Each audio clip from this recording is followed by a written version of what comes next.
Assalamualaikum warahmatullahi wabarakatuh. Sobat RH sekalian, jumpa lagi kita di channel yang keren ini. Keren cadas. Ya, Sobat RH sekalian, ini ada hal yang menarik ya. Menarik soal yang terkait dengan Ridwan Kamil dan FPI, Front Persaudaraan Islam, tapi dulu Front Pembela Islam ya. Apa yang menariknya adalah soal dukungan FPI terhadap Ridwan Kamil Susono ya, atau Rakus atau Ridho pasangan ini ya. Dan Sobat Era sekalian, ada cuitan lama yang kemudian di-spill oleh warganet mengenai soal tersebut ya. Tapi sebelumnya nanti kita putarkan juga dukungan resmi dari FPI ya di akhir video ya, ada videonya. Kemudian juga di-spill juga SK DPD FPI ya terkait Pilgub Jakarta 2024. Nah, hanya memang biar kita fair ya, ada juga beberapa hal yang terkait. Like I said ya, saya pertama menentang atau penentang ya yang terkait dengan kartel politik.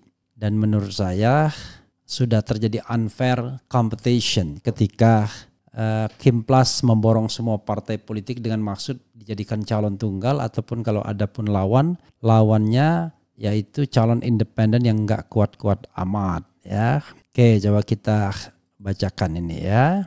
Ridwan Kamil minta maaf, cuitan lawasnya bikin heboh, warganet selamat tenggelam ya. Oke, coba kita lihat beritanya apa. Jadi dari portal islam.id, beberapa kicauan lawas calon gubernur Jawa Barat sekaligus wali kota Bandung Ridwan Kamil mendadak viral di media sosial. Dalam cuitan bertanggal 8 Agustus 2010 ya, Ridwan menghina Front Pembela Islam FPI dengan sebutan manusia pendek akal. Manusia pendek akal, kecil volume otaknya, besar urat leher dan volume suaranya. FPI tulisnya ya. Oke.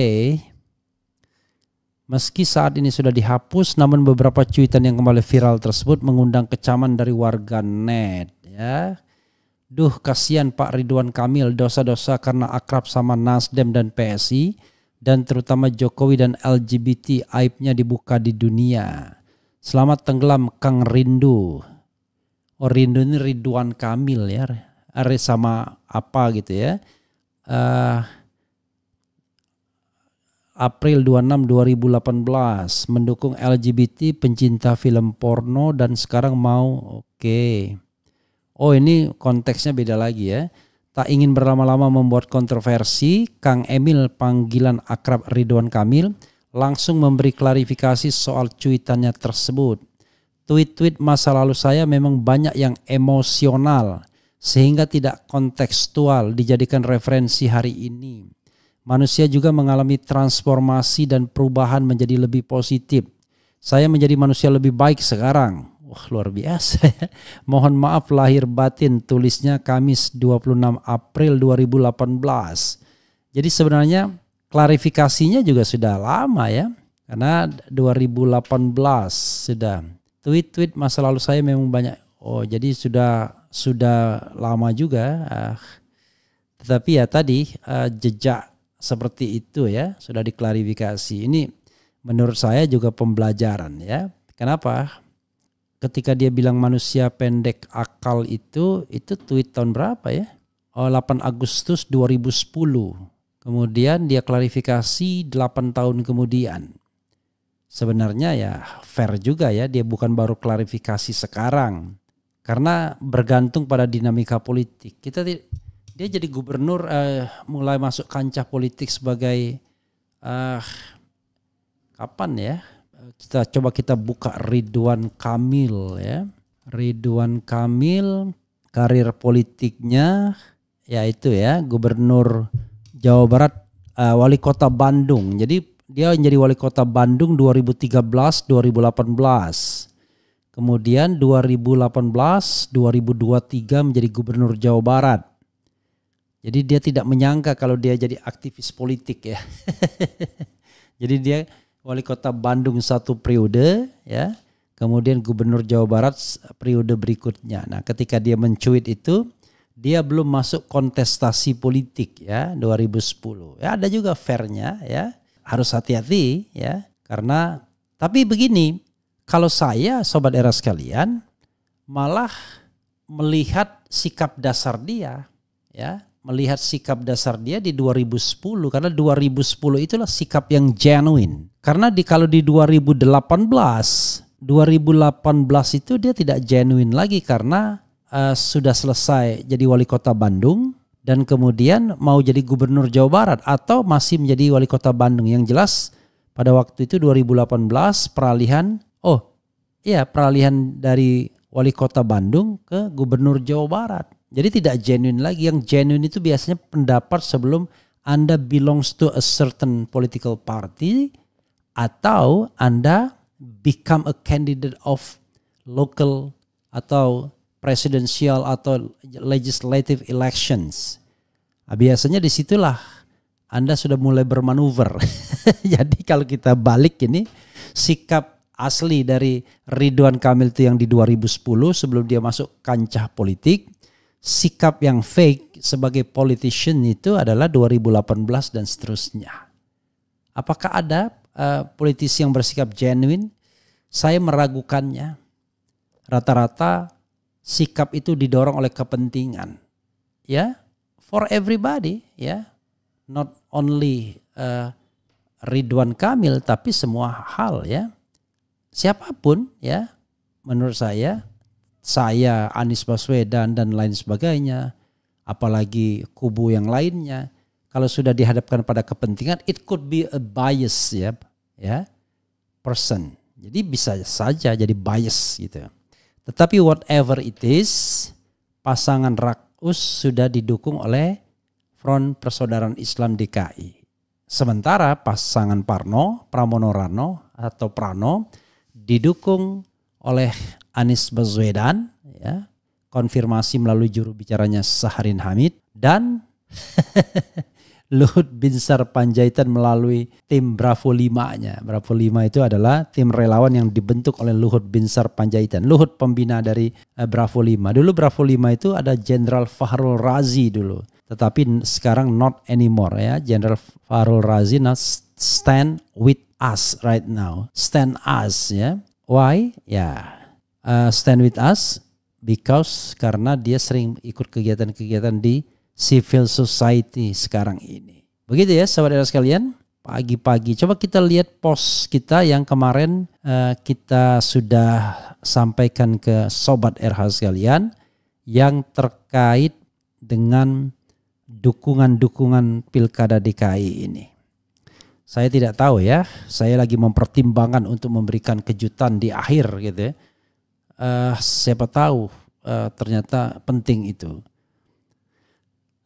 Setelah Anies dinyatakan dukung Prano, FPI dukung RKSUS, mana yang sekarang Anda pilih? 27 voting ya. RKSUS Ridho 10%, Darmakun 7%, Prano 28%,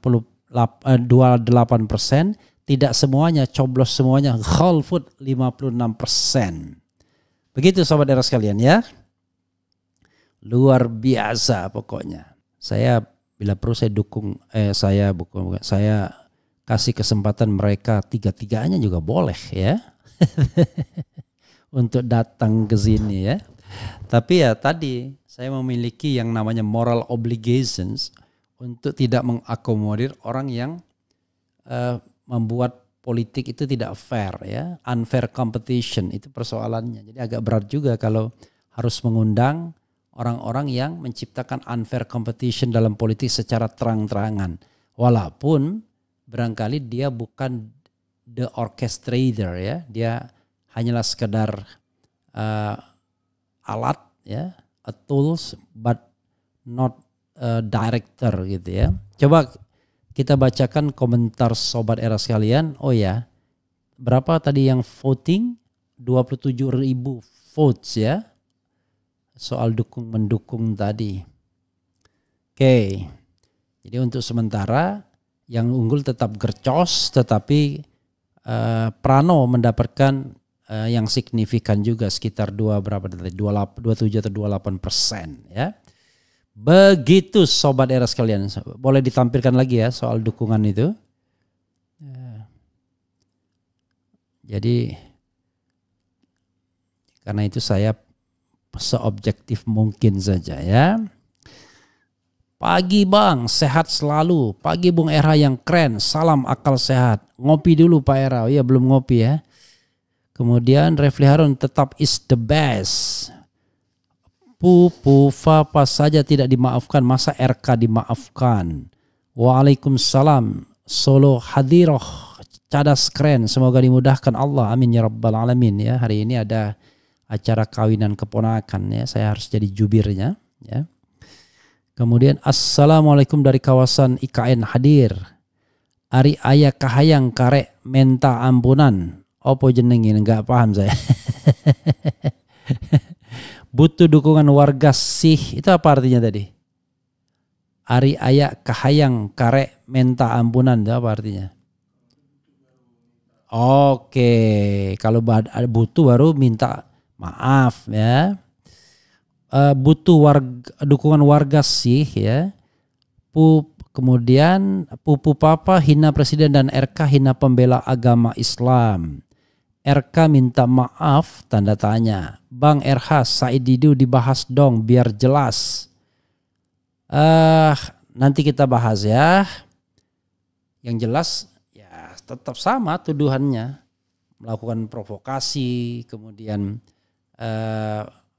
macam-macam lah ya, bisa macam-macam itu, bisa undang-undang ITE, bisa KUHP dan lain sebagainya. Tetapi nanti kita spill ya pemanggilan Said Didu termasuk dukungan masyarakat ya. Kemudian apalagi tenggelamkan RK, tapi saya harus fair ya. Klarifikasinya itu sudah 2018 minta maafnya ya, di spill lagi ternyata ya, beritanya dimunculkan lagi justru oleh fakta Islam ya. Kemudian ka urang mah dihampura tapi orang moal ngadukung hampura apa maksudnya iki?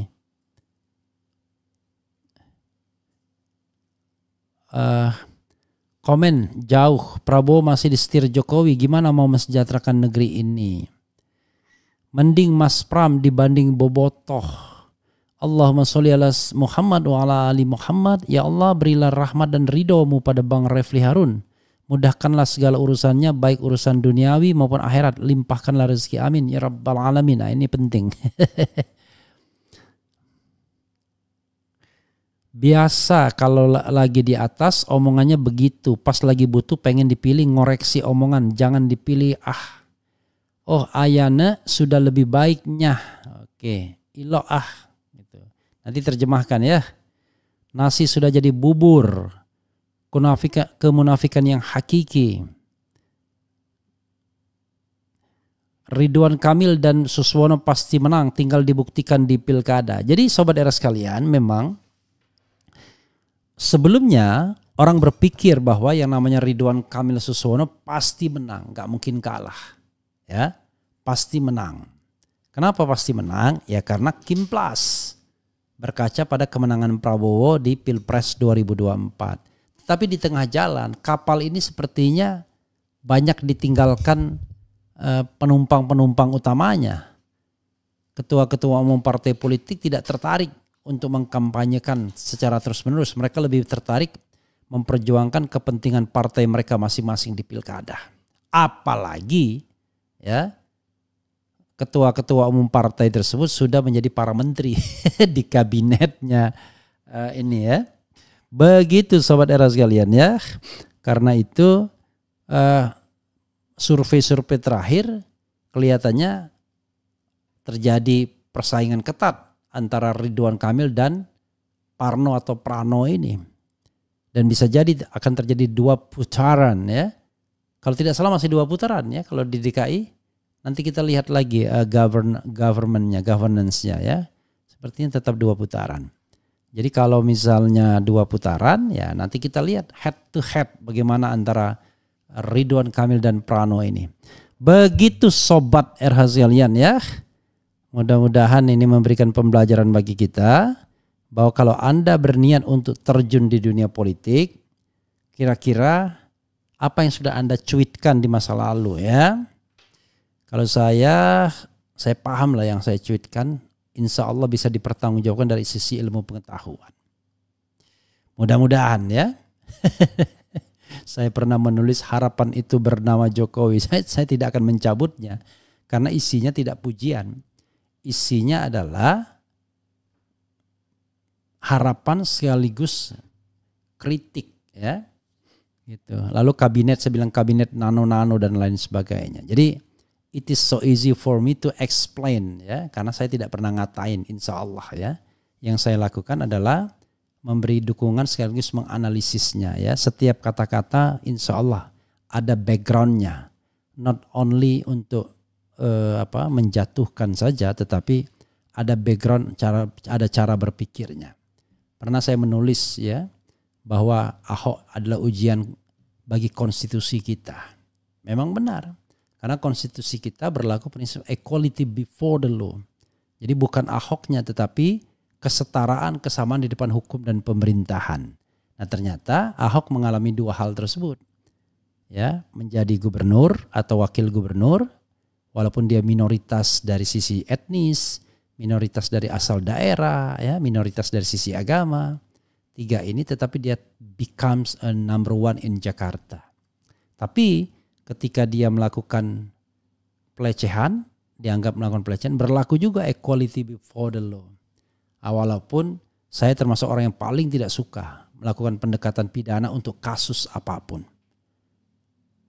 Kecuali untuk para koruptor dan para penjahat yang jelas-jelas jahat yang memang betul-betul melakukan kejahatan seperti perampokan, kemudian hal-hal lain ya. Karena kadang-kadang ada juga unsur politisasinya kalau kita bicara tentang penistaan agama yang selalu relatif kadang-kadang. Saya hormati ada yang terluka ya dengan ucapan itu, tetapi masalahnya adalah karena itu sebagian adalah persepsi, itu beda-beda cara penangkapannya. Tetapi kalau korupsi menurut saya absolut itu adalah sebuah kejahatan yang tidak boleh dibiarkan. Itu sahabat sekalian ya. Painkiller mengatakan Refli Harun lebih baik gercos. Coba RH lihat podcast terbaru Ahok di Kompas. Dia luar biasa bencinya ke Anies. Dia yang menggagalkan Anies dicalonkan oleh PDIP. Ahok itu penghambat anak abah dukung Parno. Ya, saya kira ya itu menunjukkan bahwa his quality is just something like that lah.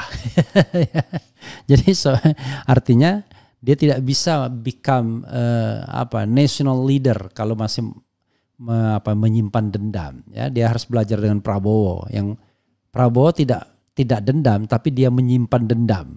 Ya.